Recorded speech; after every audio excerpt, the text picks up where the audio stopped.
Ancient Egypt, the land where the Nile flowed endlessly, where pharaohs called themselves gods, and where between life and death lay a secret the world has never fully uncovered.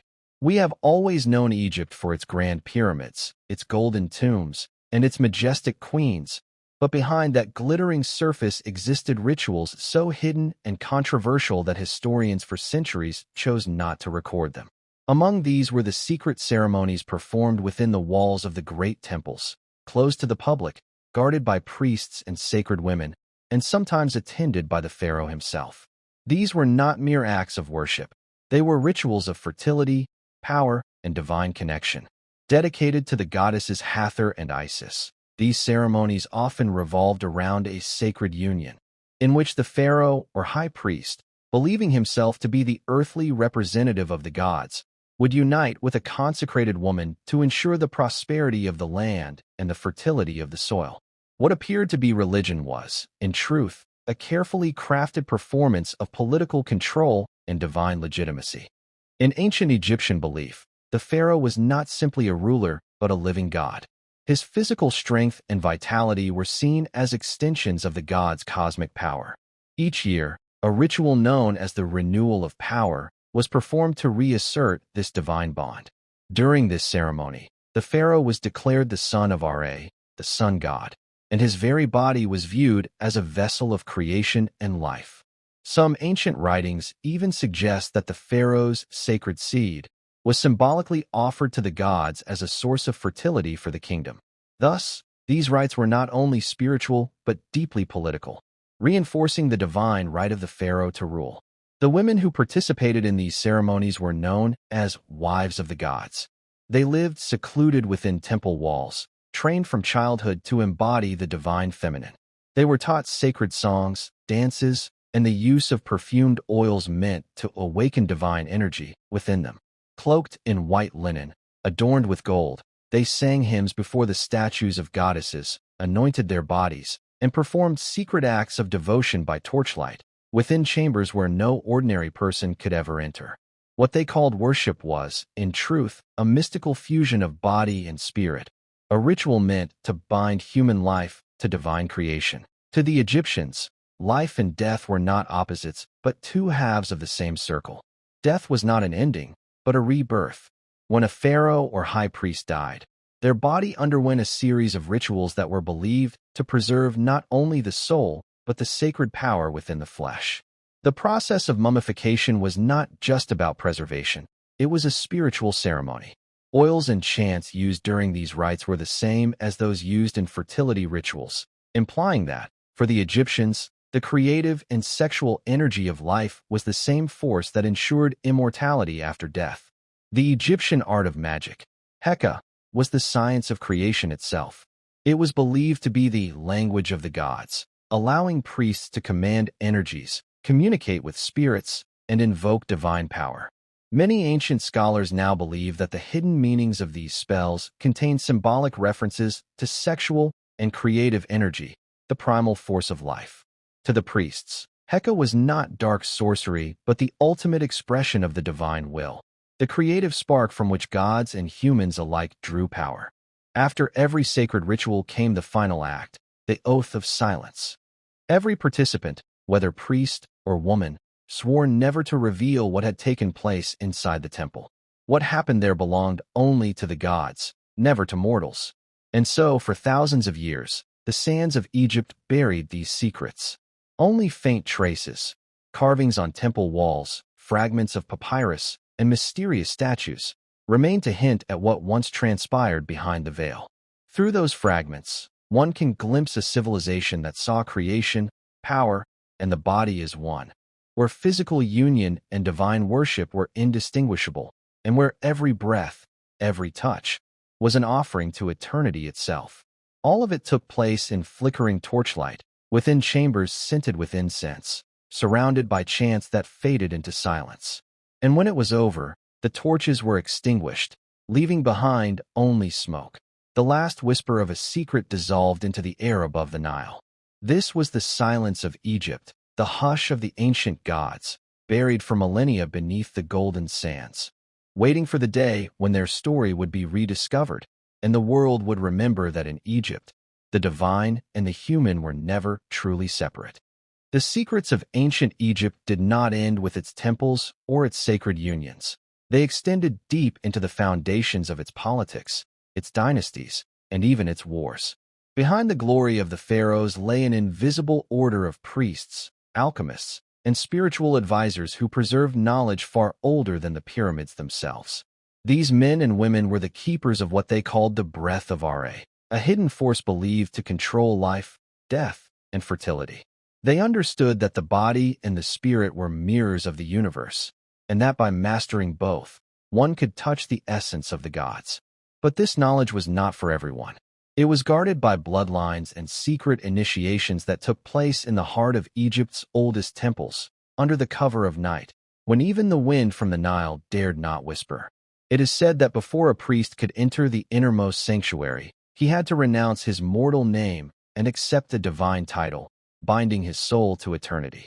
Within those sanctuaries, the air was thick with incense and fear. The rituals performed there were not acts of devotion, but of transformation. The initiate was stripped of worldly identity, anointed with sacred oils, and made to stand before a mirror of polished obsidian, to confront not his reflection, but his inner God. The process was said to awaken the energy of creation, the same force that the pharaoh himself claimed to channel. From this secret order came the concept of divine right, where kings ruled not by blood, but by spiritual inheritance. The pharaoh's blood was sacred because it was believed to carry the seed of Ra himself.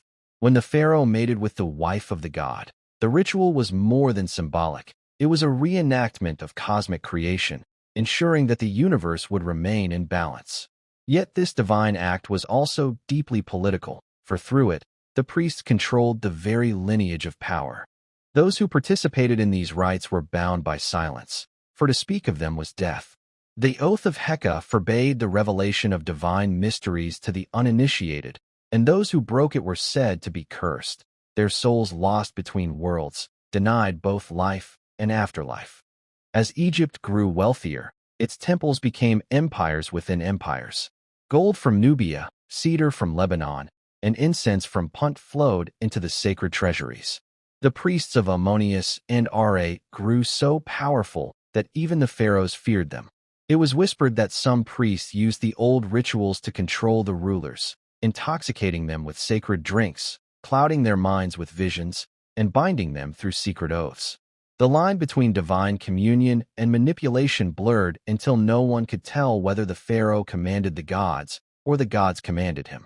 The temples of Karnak and Luxor were not only houses of worship, they were laboratories of the soul, where the boundaries between magic, medicine, and politics dissolved. In hidden chambers beneath their floors, strange experiments took place, embalming not only the dead, but attempting to preserve the living body beyond natural limits. Ancient texts describe the breath of Isis, a process through which a human body could be filled with divine energy during ritual ecstasy, blurring the line between human and divine. Such experiments fed the legend that the pharaohs were immortal, their blood renewed by the rites of the gods. But power, once obtained, always breeds corruption. As generations passed, the sacred rites became distorted. What began as acts of divine harmony turned into spectacles of excess. Sacred unions became tools of seduction, offerings turned into bribes, and the line between priest and politician disappeared entirely. Some pharaohs demanded that every full moon, the priests summoned the spirit of Ra to renew their strength, while others ordered that sacred women be chosen from conquered lands to prove their divine dominance. The rituals became more elaborate and darker. Blood was mixed with wine, chants with screams, and the boundaries between devotion and desire melted into one. Yet still, these acts were justified as service to the gods. The common people never knew the truth. They only saw festivals of color, music, and offerings.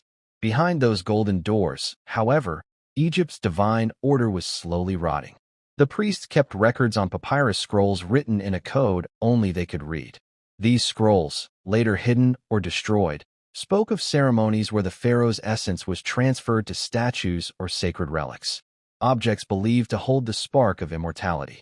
This was the birth of the Egyptian obsession with eternal life. To live forever was the ultimate goal, and the temples were the factories of eternity. The mummification of kings was not mere preservation. It was an imitation of the ancient rituals that once claimed to make the soul indestructible.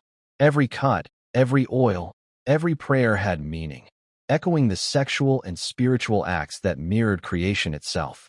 In the Egyptian mind, the act of preserving the body was an act of cosmic continuation. Death was simply the next phase of the sacred union. As centuries passed, the foreign powers began to invade Egypt, first the Persians, then the Greeks, and finally the Romans. With each conquest, the old rituals went deeper underground. The new rulers adopted Egypt's gods, but feared its mysteries. They kept the priests alive, but watched them closely. Still, in the dark corners of temples and tombs, the ancient fire continued to burn. Hidden beneath the sands, small brotherhoods of mystics preserved the teachings of Heka and the ancient sexual alchemy of the gods. They believed that creation itself was an act of divine union, that life began when masculine and feminine energies combined, just as the sky god Nut embraced the earth god Geb. To them, the universe was not ruled by logic but by desire, and desire, if harnessed, could bend reality. These ideas later inspired the Greeks' Hermetic philosophy and even the secret cults of Rome. The Egyptian priests became wanderers, teachers, and philosophers, carrying fragments of the old wisdom to new lands. Yet, as time went on, the original meaning faded. The sacred acts were reduced to myths, and the rituals to superstition. What had once been a bridge between gods and men became a story of forbidden lust and divine punishment. But the sands of Egypt remember everything. Even now, archaeologists uncover carvings showing scenes long erased from history. Men and women standing beneath the sun disk of Ra, holding hands in reverence, their bodies glowing with divine fire. Some depictions show the goddess Hathor touching the forehead of a man, symbolizing not seduction, but awakening. These images, misunderstood for centuries, may in truth represent a lost science of energy, a way of merging the physical and spiritual worlds. Every symbol, every gesture carved into those walls tells of a time when knowledge and pleasure were not enemies, but allies in the pursuit of eternity. In one recently uncovered text from the Temple of Dendera, the goddess speaks, "He who knows the seed of the gods shall create worlds with his word." Perhaps that was the real secret of Egypt, the belief that creation begins within, and that the divine spark lives in every human being. In the final centuries before Egypt fell to foreign rule, the high priests made one last attempt to preserve their secrets. It is said that deep beneath the sands of Thebes, a hidden library was sealed, a vault of scrolls, statues, and golden tools used in the divine rituals. Legends call it the Chamber of the First Light. No one knows if it still exists, but many explorers claim to have dreamed of it. A vast underground temple where torches burn without flame and a golden sarcophagus stands surrounded by carved symbols of Ra and Isis. In that chamber, it is said, lies the heart of Egypt, not the physical heart, but the metaphysical one, pulsing eternally beneath the desert, waiting to be found. Some say that those who dare to disturb it will awaken the wrath of the old gods. Others believe it holds the knowledge that could unite humanity once again with the divine. And so the story of Egypt's hidden rituals becomes more than history. It becomes a mirror for us.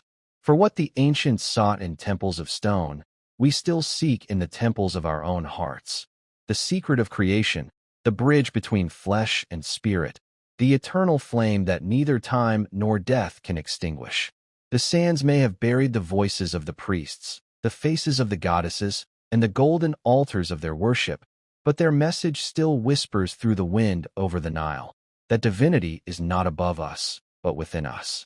In the flickering light of the torches, in the carved walls of forgotten tombs, and in the rhythm of every heartbeat, the same story repeats: creation, union, death, and rebirth. The ancient Egyptians did not fear death because they understood what it truly was: a return to the divine source.